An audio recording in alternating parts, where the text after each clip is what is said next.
Is political violence now routine in the US, or has it always been? We've seen yet another armed individual trying to get close to the President of the United States. You can see it in these dramatic images from this weekend, showing a man running past security at the White House Correspondents' dinner.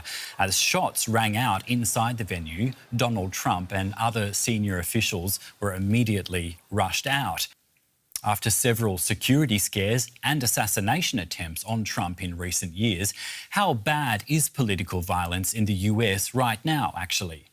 We have seen even worse periods of time when the country was even more polarized than it is right now, and we've seen even more violence than what we're seeing right now. That's counterterrorism expert Javed Ali. More with him later. He's got some really fascinating insights. But first, someone who was in the room where Trump was when this happened, DW's Washington Bureau Chief Ines Poll.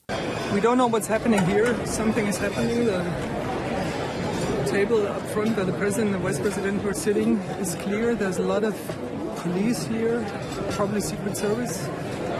Just turn the camera around again. I could smell some gunpowder. I probably heard 4 or 5 shots. They asked us to hide under the tables, and of course with 2,000 journalists, everybody wanted to go up and get some images, but they really shouted at us, like, lay down, stay on the ground. Everybody dressed very festive. It's a black tie, so women wearing long dresses, high heels, so not really like easy to run away. And police and Secret Service came from all over. Then, of course, I tried to get out as fast as possible. We literally ran through some kitchens and made it out to the street. So there was security, but again, I'm sure that there will be reporting about that. I was really surprised that I didn't have to show any identification and just a printed invitation, which, as I just said, I could have given to pretty much everyone. There is no picture on it. It's just like, a very typical piece of paper. And Ines Poll joins me now again from Washington, D.C. Ines, good to see you. A very dramatic night. I'm so glad you're okay and able to speak with us. Just firstly, tell us, if you don't mind, how are you today?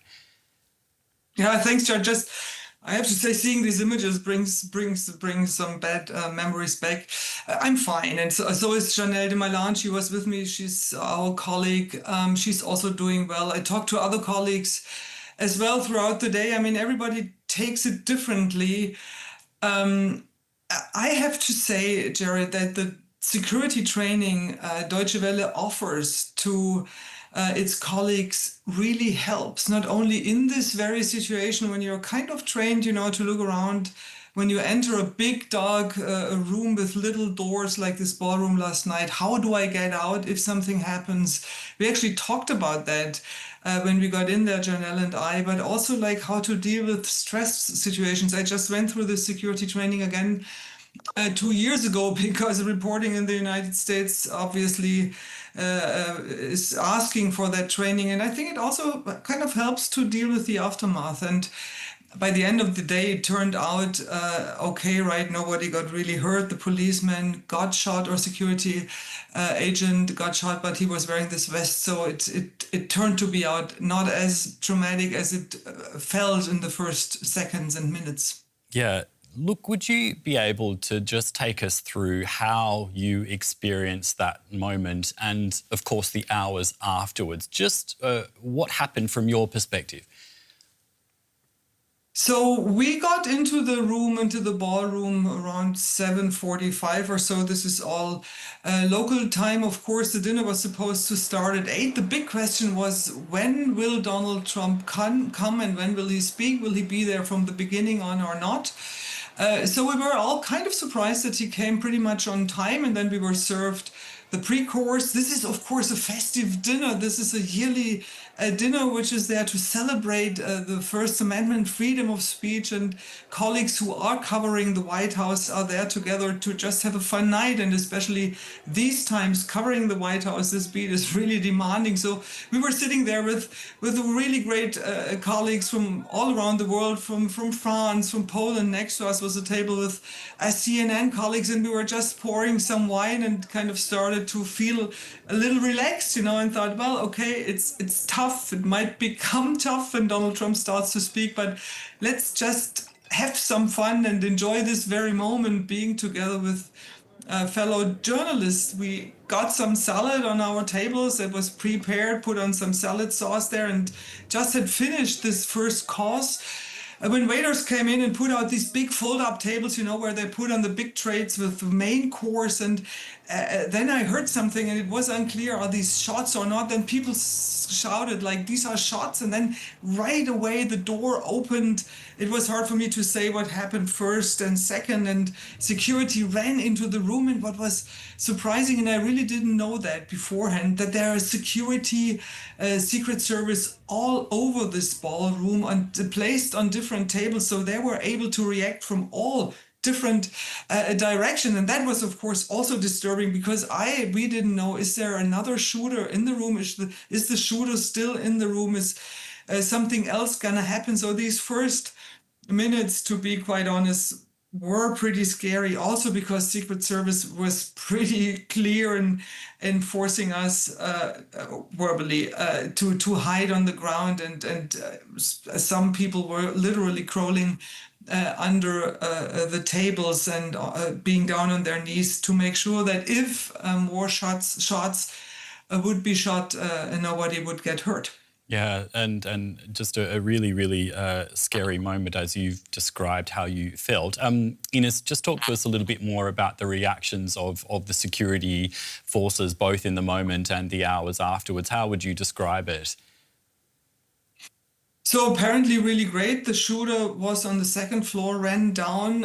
He didn't have to pass any metal detectors to come into the hotel. What we know, maybe we talk a lot about that also a little later in our chat here, Jared, but apparently he was staying in the hotel, so he ran through this metal detector, and some people say he just put his gun together right in front of this metal detector, but Secret Service really stopped him early. He wasn't able to get into the room. The gunshots were fired outside, so there was really no immediate threat to the president and the vice president and the cabinet members, and of course also to us being in this room, because he didn't make it there, because he was stopped by Secret Service. So in that regard, they did a great job, much better than they did in when Donald Trump was shot at nearly 2 years ago, when there were really some flaws with the Secret Service. But last night, obviously, it worked out pretty well. But still, the suspect seemed to manage to have been able to assemble a gun at this event. I want to ask you too, earlier we heard you describe what you had to go through security-wise to get in to this event. I think if I remember correctly, you said you didn't have to show photo identification, but just an invitation of the event. That's true. So, it is, these dinner parties are happening in a huge hotel. And it was open to public, of course. I actually don't know how many beds there are, but this is one of the really biggest hotels in Washington. There were apparently also other reception happening. And when I came early, because I was actually really expecting much tighter security, and being a good German, I'm always a couple of hours early for events like that to make it in time. And I was surprised that when I got into the hotel, just had to show this printed invitation. There were no metal detectors, there were no dogs or anything, and there were a lot of guests who had nothing to do with this reception. And then the metal detectors, we all know them from airports or other places like that, were only when you came closer to the ballrooms and other reception places from other news outlets there. And then they checked the bags. I had a little bag with my phone, with 2 phones, of course, and microphones and a battery and a light. And normally in places like that, they touch the phone or open the computer to make sure that this is a working device, not just like something to hide some whatever explosives in there. Nothing of that happened there. So I just had to show this invitation with the number of the table I was seated at, but no picture identification. So and that's something what you think about when you lay awake at night. I thought, gosh, if someone, would have stopped me before I entered the hotel and just took this invitation from me and put me in a car or whatever, he or she could have gotten in like that. So security wasn't as high as I would have expected it to be, given the fact that the president was there, the vice president, and even the third in line, Speaker Johnson. So,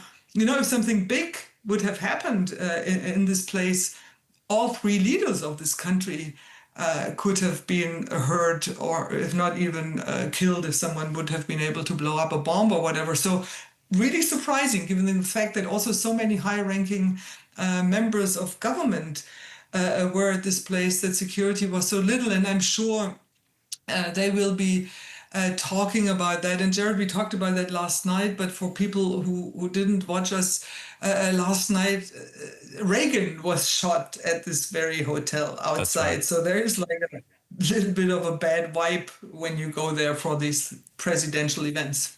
Ines, this event, this White House Correspondents Association dinner, is due to be held in the next 30 days. Donald Trump is going to be speaking, I guess, giving some of the speech that he was supposed to give. Are you going to go? Do you think it will be safe to go? Yeah, I'm sure it will be the safest place to go, because everybody will put in every effort to make it safe. It shall be interesting to see which extra security they will be put up there. I'm not so sure, Jared, that the president will give the speech he wanted to speech. I went to the White House after the show was shut down, when Donald Trump gave a little press conference, and he said, I wanted to grill you. I wanted to give you journalists a hard time. That's what he is normally doing, blaming journalists for the bad mood in the country, for making or stopping America to become a great country again, whatnot. But he said, next time when I'm going there, my speak will be very different. It will be, and I quote him here, even boring, because he spoke about it at this press conference. We have to come all together now. It doesn't matter if you're liberal or if you're conservative, if you're a Democrat or a Republican. And this is something I will talk about during the dinner in 30 days.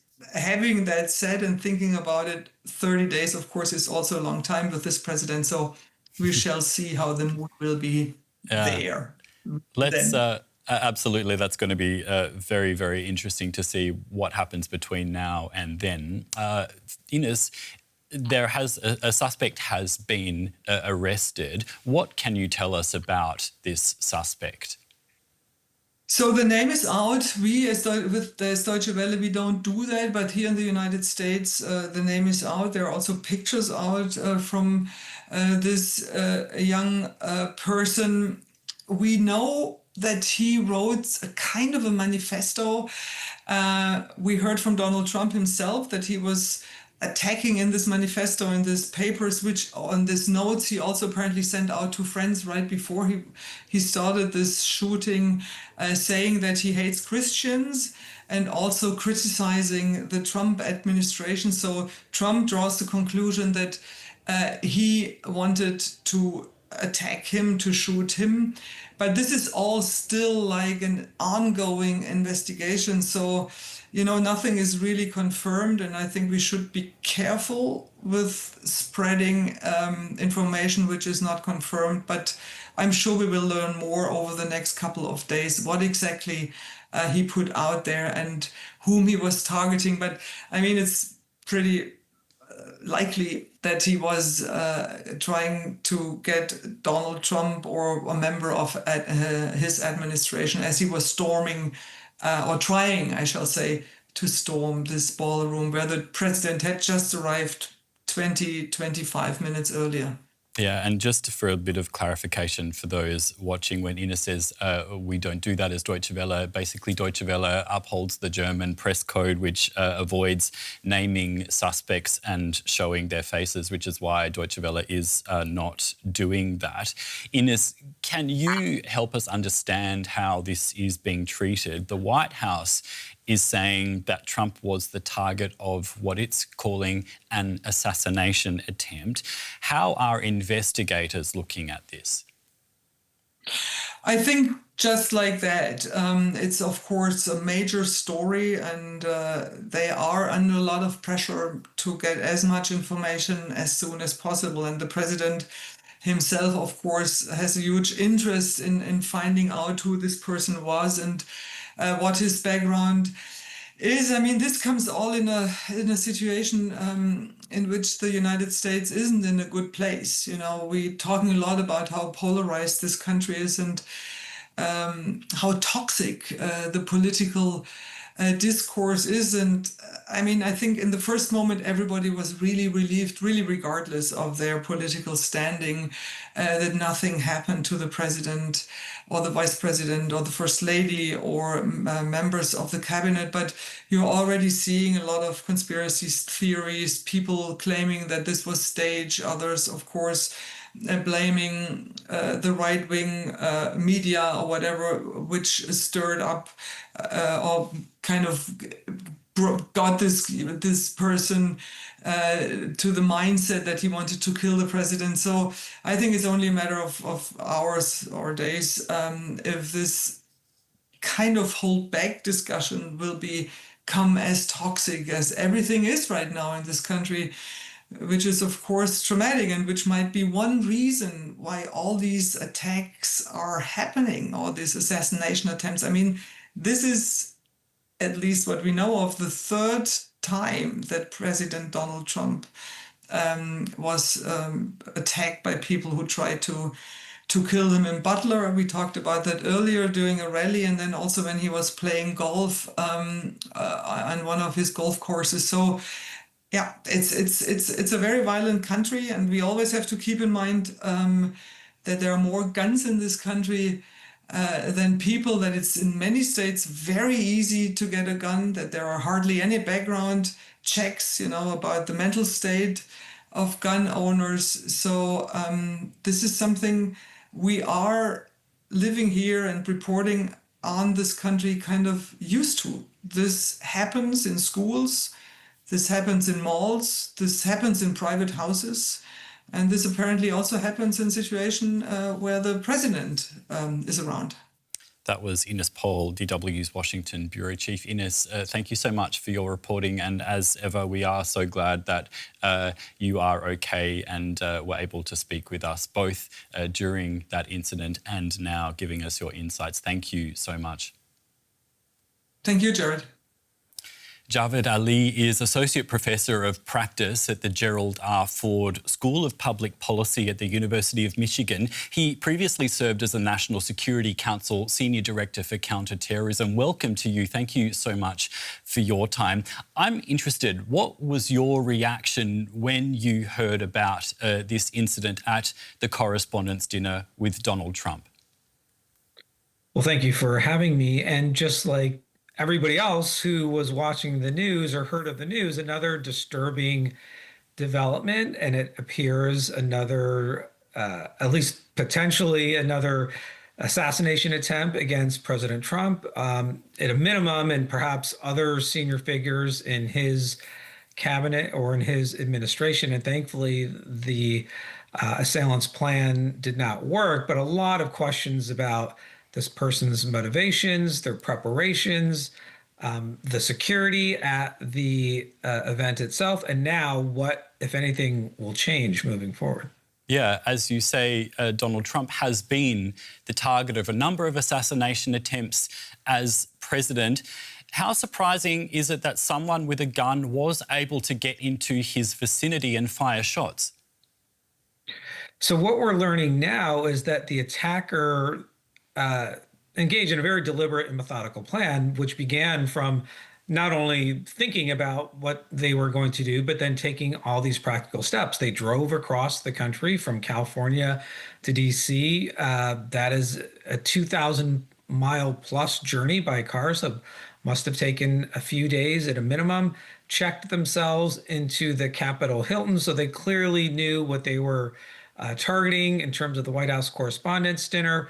And then when they got there, arrived with weapons, firearms, knives that were not screened at all because that person was appearing as a guest and was not on any law enforcement, or was not a subject of prior law enforcement investigation, and not there had been no alert that this person was heading towards Washington, D.C. So there's really nothing could have been done until that person checked into the room. And this isn't unique to the United States. Pick another country around the world, and probably Germany, where you don't have to go through any security procedures before you arrive at a hotel, even if there's a major event with government officials there. And so that seems to be one of the issues at play. And then this person was intercepted on one floor above the ballroom where the event was happening, but still too close for comfort. And now it's a question of what, if anything, is going to change on the security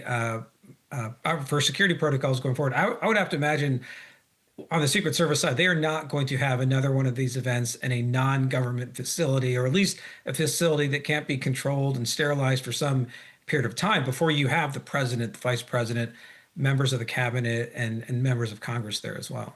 I just want to pick up on something you're sort of saying, that very little could have been done beforehand. How difficult is it to detect and disrupt plots like this before they reach, I guess, the security perimeter where it was intercepted? This is the hardest type of threat to deal with from a counterterrorism perspective or a domestic security perspective, because time and time again, not only here in the United States, but other parts around the world, what these incidents almost always have are a distinct set of features. The person is not a member of a group overseas. They're not communicating with anyone overseas. And even in their domestic environment, whether it's Germany or the United States, they're not really talking to anyone, at least in terms of sharing their plan. So everything is sort of kept to themselves. They're not able to be flagged from an intelligence perspective. And if they're not on the radar screen from a law enforcement perspective, never been the subject of an investigation, how are they supposed to be discovered? Because at least here in the United States, it is not illegal to be radicalized. So you can be as radicalized as you want, regardless of your political or ideological motivation. And that's not illegal. That's not going to bring you to the attention of FBI. It's only when a person makes those overt and concrete steps towards mobilizing to violence that they then potentially they could be discovered or stopped. But even in this particular instance, that person took several steps along the way, as we all know now, and didn't get stopped until they literally ran through that upper floor checkpoint. And then the Secret Service, other law enforcement agents managed to fire on them, and at least somebody stopped that person with rounds from a weapon. So a very, very close call. But again, from my own experience in government here in the United States, these types of plots and threats with lone individuals or lone offenders, they're very, very difficult to predict and to prevent. Now, authorities are saying that Donald Trump was the likely target, but since this all seemed to unfold, I guess, in the vicinity of the president, but still relatively far from his person on another level at this security perimeter, could it be that other people at the event were in the suspect's sights, possibly?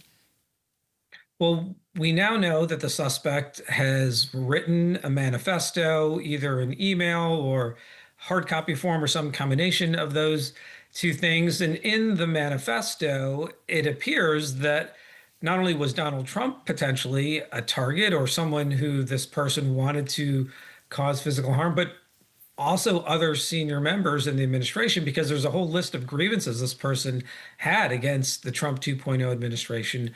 So had this person actually made it through that first security checkpoint and gotten into the ballroom, now that would have taken a lot of luck. But even in that worst case scenario, with the weapons they had on them, what would they have done in that moment? We're talking seconds of time, and they may not have been able to locate Donald Trump, but whoever was directly in front of them or within their line of sight, they may have tried to attack those individuals. So you can have a plan, but it doesn't mean the plan's going to work. But if you're lucky enough for the plan to move forward, then in that moment, again, talking about seconds, that person could have selected somebody else. And again, thankfully, none of that actually occurred. I want to ask you about your understanding about the state of the investigation into this incident, like who's leading it, which authority. What can you tell us about that? Well, I would have to think that the FBI is leading this investigation from a counterterrorism perspective, because this was not just a random crime that happened at the Capitol Hilton. This was someone who, as we've talked about, was ideologically and or politically motivated and took all these deliberate and methodical steps to put this plan into motion. And it certainly seems to fit into the framework of terrorism here in the United States. So because the FBI is the lead for counterterrorism domestically, they are almost certainly leading the investigation and then working with all the other law enforcement agencies who are on scene, to include the Secret Service, to piece together what happened. And we've already heard, even from last night, that the U.S. attorney in the federal prosecutor, U.S. attorney in the District of Columbia, is bringing at least 2 federal charges forward because this person is alive. And so there may be other charges that are brought forward based on the evidence and the investigation that unfolds. So we're just going to have to wait and see. But the investigation is still probably in the early stages. Yeah, thanks so much for helping us understand what the FBI is doing and how it's investigating. I wanted to ask you to help us understand this definition, potential domestic terrorism. That is what I understand the FBI is investigating this as. Could you help us understand what that means? Yeah, it's fairly nuanced and complicated, and to a degree academic. And as a college professor, I won't try to get into that mindset. But there is no legal charge of domestic terrorism here in the United States. We can use that term to describe an event that happens. There is a definition of domestic terrorism in federal in sort of federal statutes here in the United States, but again, no formal crime of domestic terrorism. So that's why even what we heard last night is that the charges this person is being presented with, the word terrorism does not show up, because that crime does not exist under federal law. So, but at the same time, if analytically they're considering it an act of terrorism, which I would agree with at this point, then they're still going to try to investigate the motivations, what led this person to try to conduct this attack, and then see if there are other federal charges that could be brought forward, even if the word terrorism itself does not show up in the charging documents. Understand. Now, I think a little bit earlier you referenced this manifesto. President Trump says the suspect left behind the manifesto. Trump's described it as strongly anti-Christian. What would investigators be looking out for most here? Well, that was an interesting choice of words by President Trump, and I haven't seen the full manifesto either, so I can't say whether that remark is 100% accurate or not. But even from what has been revealed in the media, it certainly seemed there's a part in this document, whether we call it a manifesto or not, where the attacker seems to be sort of debating both sides of his own religion as a Christian, saying, on the one hand, as a Christian, I should turn the other cheek and not sort of try to conduct this attack. And on the other hand, he says, well, the time for being a Christian is over, because that person's anger is so significant that they're still willing to go forward with the planned act of violence. Now, is that what President Trump was hinting at? I don't know. Again, I don't know if there's other things that would get at the sort of underlying religious sentiments of it. But beyond the Christian sort of beliefs or views that were presented in that document, that there are other issues as well. And one of those other issues was the anger over immigration policy and the crackdowns we've seen on different communities here inside the United States. And so that seemed to be another thing that was a radicalizing factor. And there could be several other ones that weren't even captured in the manifesto. This will all come out in the investigation. And if this goes to trial, what this person actually says at a criminal trial, if it goes that far. Javed Ali, I want to play you some reactions by Washington residents to the shooting. We'll play those. Just stay with us and we'll come back to you. This is kind of crazy that we've had so many political violence in this country targeted at the president. Yeah, this keeps happening. There's unfortunately I think one of these times, unfortunately, something is very, very bad is going to happen if we continue to have these types of attacks on political leaders. Very sad that it happened. It should not happen in here. But it's just other things that we need to keep our guard up. And I think the president is doing well, and we just need to support and to see that we get more security. This country is a gun problem. We should be pressing people and holding them accountable, but I don't want this to turn into kind of a political thing. Obviously, it's very weird and it's across the street from you. But I know a lot of people are saying it was a hoax. A lot of people, it seems both sides. Some people were happy that it happened, which is always disturbing to hear, but I don't know, it's more reinforcement. It's a scary time. Regardless of political differences or disagreements, that has no place. We've had assassinations since Abraham Lincoln, 1865, William McKinley, 1901, Kennedy, 63. Javed Ali, there's almost a sense of resignation, perhaps, that political violence is a fact of life in public America. Do you sense that?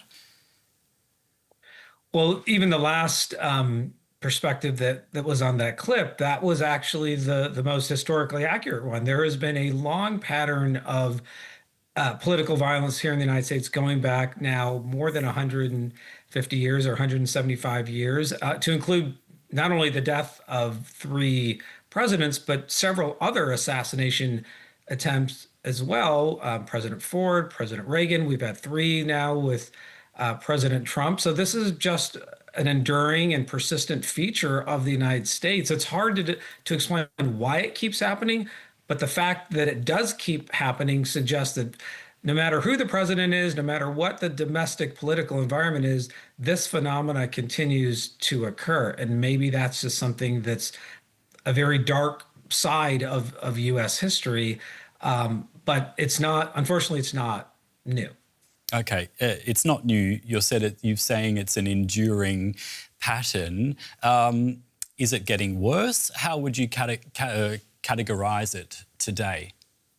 Well, the fact that there have been now, and I think we can safely put this in that category, 3 attempts against President Trump in the last couple years, and perhaps other plots as well. There's been the Department of Justice has talked about how Iran had tried to, or at least thought about these retaliatory plots against President Trump, going back to actions he took against Iran in 2020 with the strike against Qasem Soleimani, the head of the Islamic Revolutionary Guard Corps Quds Force, in January 2020. So President Trump is, again, unfortunately drawing even more of this kind of attention from extremists here in the United States. And will there be others while he's president for the next couple of years? Hopefully the answer to that is no, but it just shows you, going back to some of these points we talked about before, how hard it is to stop and, first of all, find and then stop people who are angry, who are committed to taking action, but who also are just keeping to themselves and not being able to give off enough clues or warning signs to others around them, and certainly not to law enforcement or the FBI, and then they try to do something. And how much does the current political climate, the political polarization in the US feeding into this? Well, it certainly must be a factor, but we've seen other highly charged political environments in the United States in the past as well. And going back to the late 60s into the 70s to the early 80s, that was probably the period of time in the United States where it was the most significant in terms of political violence. The amount of attacks and threats that happened in that roughly 10-year stretch, or perhaps a little bit longer, if we take it out to the early 80s, far exceeds what we have seen here over the past few years in the early to mid now 2020. So again, we have seen even worse periods of time when the country was even more polarized than it is right now. And we've seen even more violence than what we're seeing right now. Most Americans who don't remember that or weren't born until after the 80s or 90s would have no recollection of it. But again, this is just another enduring feature of American history and perhaps our political culture, where we've seen these ebbs and flows in intensity. And I think what we're seeing now is another wave that's washing over, but we've seen other waves in the past as well. Yeah, that's some really great historical context that you've been giving us. Thanks a lot for that. Before I let you go, if we turn our attention back to this incident, could you just possibly summarise for us what are the most important unanswered questions that investigators need to look into before we can fully understand what's happened? What sort of other avenues of investigation are they going to be analysing? Well, they're going to look at how did this person come up with the attack plan? How long did it take them? How were they able to acquire the weapons that they did? How were they able to remain undetected, even from driving from California to Washington, D.C.? How long were they planning to stay at the Hilton? Was it only a one-night stay? And then and I've thought about this too, how much what I would consider sort of pre-operational reconnaissance or surveillance did that person make before they put the plan in motion? Was it all done virtually over the internet or over web-based searches, or did it all come together when that person checked into the hotel? So we don't know how to answer that question, but I would be looking at both sides of it, from either that sort of virtual planning to the in-person planning, and then assembling the weapons in their room, most likely, or some other place in the hotel, and then kind of rushing through the checkpoint. That, whether that was all deliberate and thought out or whether just spur of the moment, we don't know the answer to that. Javad Ali, it's been really great to get your insights. Thank you so much for everything you've been able to tell us today. That's Javad Ali, Associate Professor of Practice at the Gerald R. Ford School of Public Policy at the University of Michigan. Thank you so much. All right, thank you.